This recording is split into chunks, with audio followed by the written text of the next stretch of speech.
This is a Film Stories original podcast. Mother's Day is almost here, and you can get her the most beautiful time-tested gift around. A watch she can wear every day from Movement. Whether your mom is into classic dress watches, rare and refined ceramics, or tried-and-true bestsellers, Movement has something she'll love.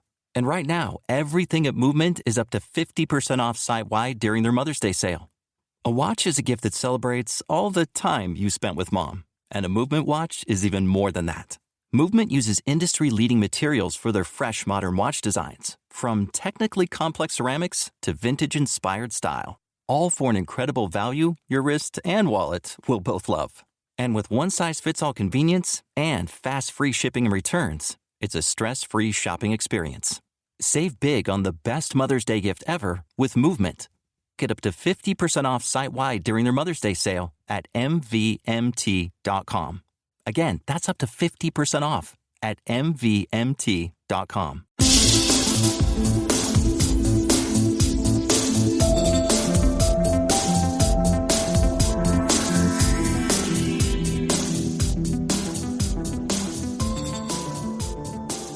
Welcome back, everyone, to the Xcast. As ever, the truth is in here. I am your host today, Carl Sweeney, sitting in once again for Tony Black, who has not been very well this week. And today I'm here to begin our coverage of episode 6 of season 11, Kitten. And with me to discuss this episode is Sarah Blair. Hi, Sarah. Hi! I'm so excited.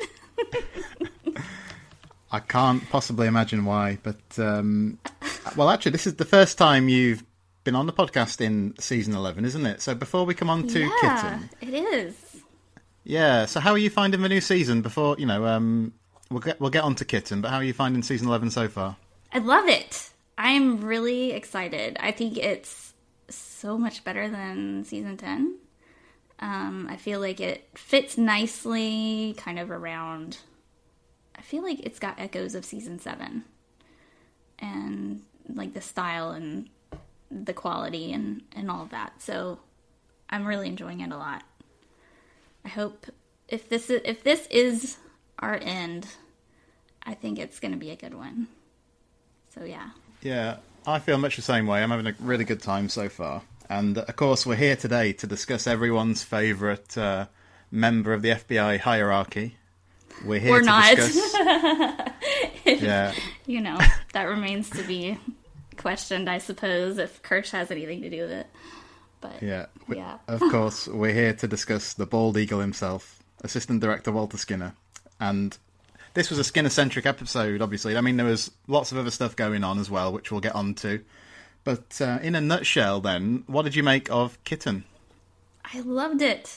I mean, it was everything I expected, which is to say it was not really perfect. It was not everything I wanted it to be, but it was everything I expected it to be. Yeah, I felt like there was it was just really solid, and it was a good X-File. I think it could have been... I really wish that it had been more, obviously, because I love Skinner so much. Like, I want him to have his own spinoff, and, but as much as they could do in the 42 minutes or whatever they had, I thought they did what they could with what they had. So, yeah. Yeah, I thought this was another good episode, and that word you said, solid, I think when we do the mailbag episode in a few days, I'll be doing that with Clara, and I think the word solid comes up again and again in the messages. And but solid is, solid, I take as a good thing. Well, Skinner is a solid character. I mean, he's a solid guy, so it fits. It's fitting for him. Yeah. So. All right, then. So, the Skin Man. So, obviously, the episode starts with this flashback to his experience in Vietnam, and we get another scene... another flashback like that later too. So, what did you make of the young Skinner? I mean, he was played by a guy called Corey Rempel, and did you know he was actually Mitch Pileggi's nephew? I did know that, and he auditioned twice for the role of Skinner, just like Mitch Pileggi auditioned twice for the role of Skinner. Did you know that? Interesting. Yeah. No, I didn't know that. Well, sorry. That might not have been exactly correct. It wasn't the role of Skinner, but for the X-Files. They both auditioned twice for the X-Files. Oh, okay. And then ended up with the role of Skinner. Yeah, that's what it was. I don't want to, like, spread misinformation around, but yeah. Yeah, so we had these flashback sequences. Did you enjoy those? And did you Yes. did you like him as the young Skinner? I did. I thought he was great. I wanted more. I really was sad that they didn't include more of his experience that he talked about in Avatar. I wanted to know more about that. For sure. And as far as being young Skinner, I liked that they got his nephew because it was believable that he looked like him. Yeah. And I thought for 18, Skinner was 18 years old when he was in Vietnam. So I liked that he was very self-possessed for an 18-year-old and very, felt like he had to take care of his friend. And he was already who Skinner was at 18. So it makes sense because if you think about it, even though Skinner was just a kid then, you imagine him being a child, and it does not, it's like he just came out an adult and completely serious. He's an old soul. So yeah, I think he did a great job with that. Yeah, and what we saw, obviously, is that moment where he shoots the young boy is... Skinner had talked about that in one breath, I think it was, when I think it's when Mulder's contemplating resigning and Skinner tells him the story about his time in Vietnam. So, I've seen some people saying, it didn't really add anything, and one breath got the message across about that experience pretty well, but I thought those scenes were okay, honestly. Well, I thought they established his character really well, and there's a difference between having him tell you that it happened and actually being able to see it. Because, he is, out of all those guys in that little group, he was the one that was paying attention. He had their backs. Like, he always has Mulder and Scully's back. Skinner's the one that takes care of everybody. Yeah. So, I thought it was really appropriate for him to be on the lookout and for him to be the one that would do that and notice that coming, notice the threat. He notices threats miles down the road. He sees everything coming. He is ready for anything, and he knows exactly what to do when it happens. So I thought that was a very good way to show his character in a short scene in a short amount of time that they had. All right, then. So then back in the present day, and obviously he's gone missing as the episode starts, and Mulder and Scully go to see his apartment. And we might come back to this scene from their perspective, like, in the next podcast, but I really find this convincing, like Skinner's, like, threadbare, like, Spartan existence, because it just really rings true to me, because, like, my dad is ex-military, and he's very, similar in his ways to that. Mm-hmm. So, I think it really conveys this idea that there's not really that much more to Skinner than what meets the eye, What's kind of defined his life is, like, his time in Vietnam, and then his, like, FBI career, and specifically, like, his involvement with the X-Files. But having said that, right. I think it was, like, worth having another look at him, given the context of, like, what's gone on so far in season 11 with Skinner, Yeah. Well, I feel like Skinner's the kind of guy who... And like you said, it's definitely appropriate for him to, have that kind of Spartan existence. But I think that he knows so much that, he's the kind of guy, he's got his go bag ready. He's got a private island in Thailand waiting for him. And if he needs to get out, he's ready. Like, he has no attachments. He's that kind of lone wolf type person. Because I think, like he said towards the end of the episode, it shook his experience with the gas and the trial of his friend and all that. It shook his existence and his faith in his government. And so I think because of that, he never really planted any roots other than, we know he was married, but we don't never know what happened to her. She's not around. No. So, we left his wife in Avatar, and she was in the hospital bed, but he put his ring back on at the end, and we never mentioned her again. So we assume that he's still married, but clearly not. So maybe that apartment that he has that Mulder and Scully came to visit him is not really where he lives. I mean, maybe that's like his standby to like where he takes people when he needs to have meetings or whatever. Like, we don't know. That's what I want to know about Skinner. That's why he needs his own series. I need to know these things. Well, I always assumed that, like, after the end of Avatar, I think they're obviously trying to reconcile, but I guess it must just not have worked. And I think that apartment, I think we see Skinner there for the first time I think it's like Tunguska or something like that. So I've just always assumed he was either separated or ultimately divorced, I guess. But, I mean, it's actually quite a long time into this episode until we see Mitch Pileggi properly, isn't it? Yeah. And when we do, he soon goes to this guy Davy's house. Davy, of course, being played by Haley Joel Osment. And we get some backstory, don't we? Well, I mean, first of all, there's a nice little scene with Skinner looking at the photo album before Davy turns up, and he sees the old photos of himself and Kitten. And I thought that was really well played. And, I mean, this whole scene, I thought, was just really good for Pileggi. This scene, and then later on, at the end of the episode, the one with Mulder and Scully. But for all that he wasn't on screen, like, for every second of the episode, he did get, like, these two really good standout scenes, didn't he? Yeah, definitely. Well, what did you think, then, of Davy? I mean, Haley Joel Osment, I was looking at his list of credits, and I think the last thing I saw him in was Steven Spielberg's AI, which was like 2001 that came out. And in my head, he was basically still the kid from The Sixth Sense, essentially. So I had no idea like what he looked like now or anything. So, I mean, I've seen some differing opinions on like his performance or his performances, because he gets kind of a dual role, doesn't he? Right. I mean, I thought he was pretty good, honestly. I mean, what did you make of him? I thought he was very creepy, for sure. Yeah. And I have actually seen him. I saw Haley Joel Osment with Camille Nanjiani on Silicon Valley, which I love. And so he was really funny on that show. And in this episode, I felt like he was appropriately creepy. And it kind of, I'm not sure.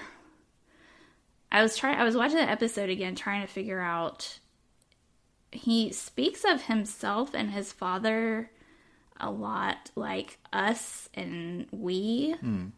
Yeah. He uses those terms a lot, and he slips back and forth between the tenses.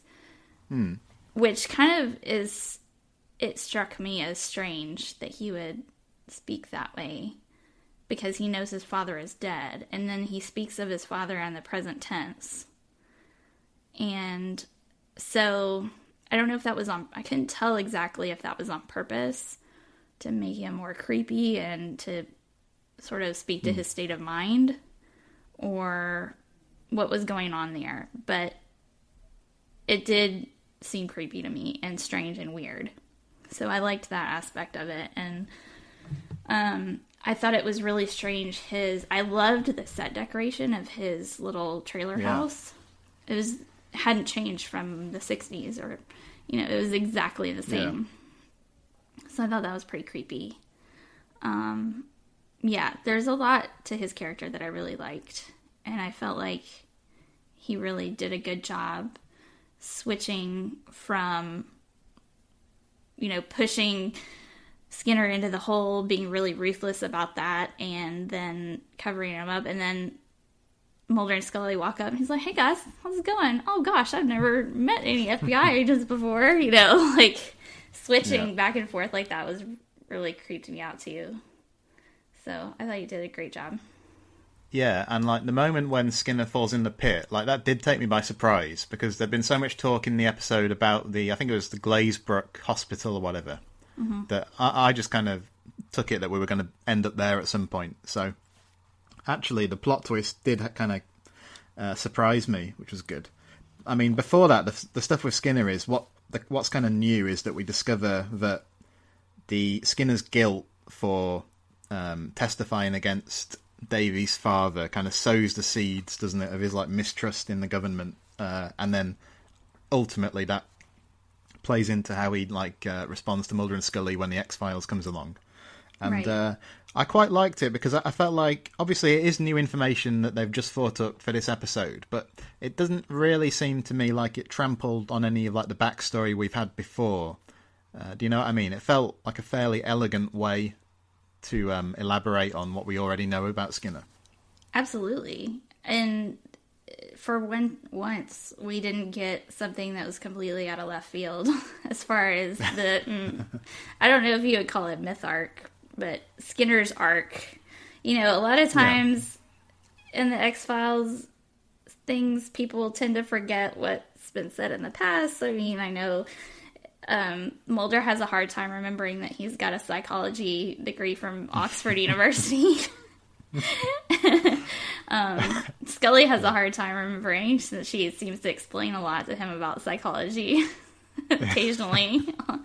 We all know Scully's a medical doctor, though, as we're so often reminded. I'm so glad that the medical doctor was on hand for Skinner at the end of the episode. He didn't need that ambulance. Yeah. But yeah, I thought that what I love the most about it is that I feel like finally getting this insight into Skinner's character really helped me understand why he's got such a soft spot for Mulder, because he felt so protective of, was it John, his friend John? Yeah. He felt so protective of him this whole time, and kind of like a brother. And then here comes Mulder, who's lost his sister, and he's searching for answers, just like Skinner was searching for answers about what happened to his friend and his brother in arms.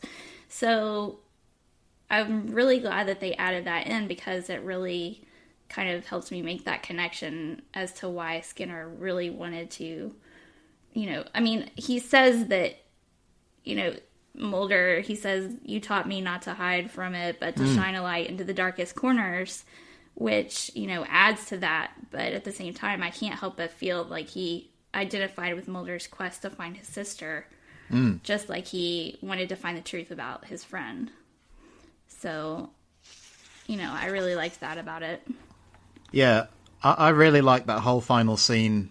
I mean, it's not the final scene, but the final scene with Skinner, Mulder, and Scully. And when he says it wasn't for you two, I wouldn't be here. And like you said, he sort of says that they taught him not to hide from his mistrust. And I just thought, and ultimately he says, "I intend to do right by this man." So I mean, I don't know if the events of this episode are going to play into anything that comes along later, but that would be really cool. Yeah. It would be cool, and it's interesting to think of Skinner going on this quest anyway, even if we don't see it. And I don't know, I just thought, big props to Mitch Pileggi. I mean, we knew he'd be brilliant anyway, but particularly that scene with Mulder and Scully at the end, it just phenomenally well played, wasn't it? Oh, yes. I guess I could say he was pretty perfect. He really, he really dug his claws into this, so that was great. I'm not sure how I'm feline about all these puns, Sarah. Sorry, guys. Yeah, I mean, Mitch Pileggi is great. He's an awesome actor, and I'm so glad that he finally had something to really work with this season. I mean, not just in this episode. He had his great 2 scenes. I wish he had had more.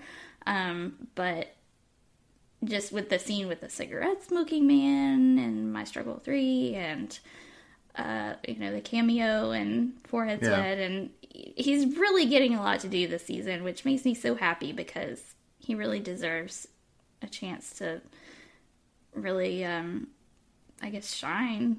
And he's a great actor. He's, Mulder, Scully, Skinner. They're like the trio of this show. He's not really just a supporting actor, but he's one of the stars. So, I'm glad he finally got some meaty dialogue and some good stuff to work with.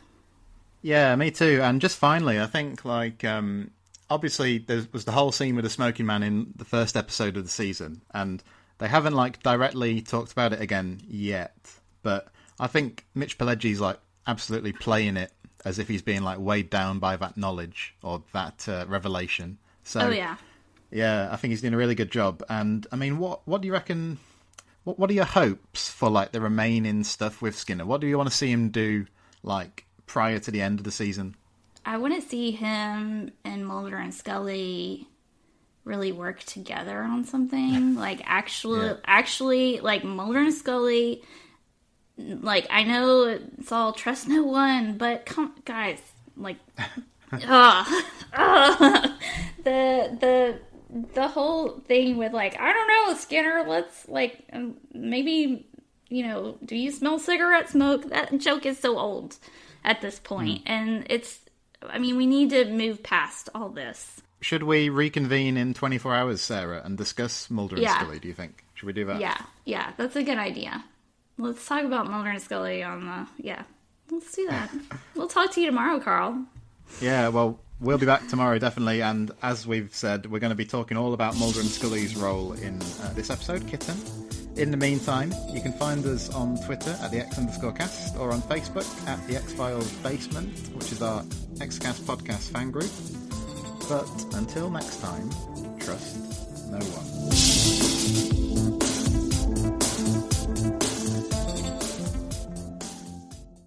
Did you know a 2018 study showed half of prenatal vitamins tested had unacceptable levels of heavy metals?